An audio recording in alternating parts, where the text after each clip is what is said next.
So as impossible as it may have seemed in week 1, you have officially made it to week 15.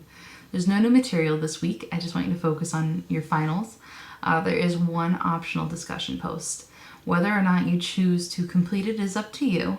But even if you don't write your answer down, I'd really like it if you would still give it time to think about.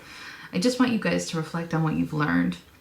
I love reading these posts, so if you do have time, I would love it if you could just, kind of put a posting on there about what you expected to get from the course and what you might not have expected, how you felt about it coming in and how you feel about it leaving.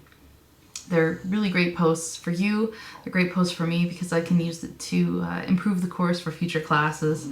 And it's a really kind of a good feeling to kind of realize how much material that you've covered in the last 15 weeks and how much you've learned and how far you've come, because really the difference between week 1 and week 15 is always very interesting for me. It's always really cool. It's always about like week 12 where you really see how much people have mastered from week 1, when you have to actually put together an experiment and test it and give it all these details.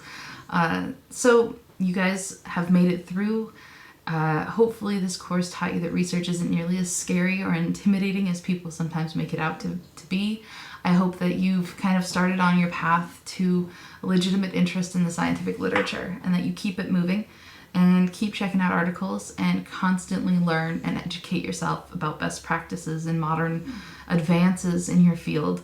And don't be afraid to apply them as they are appropriate to what you do.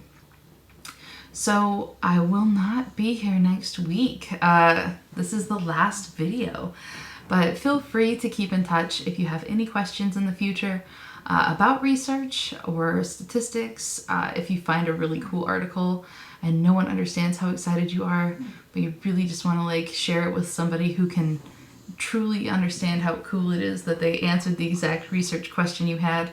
I always love to hear about neat studies that are out there in the field. So feel free to keep in touch. I'm really pleased to have had you in the class this semester. I hope that you really feel like you got something out of the class. I hope it wasn't as hard as you feared. And for those of you who are really excited coming in, I hope it met your expectations. So in the overdramatic words of Edward R. Murrow, good night and good luck.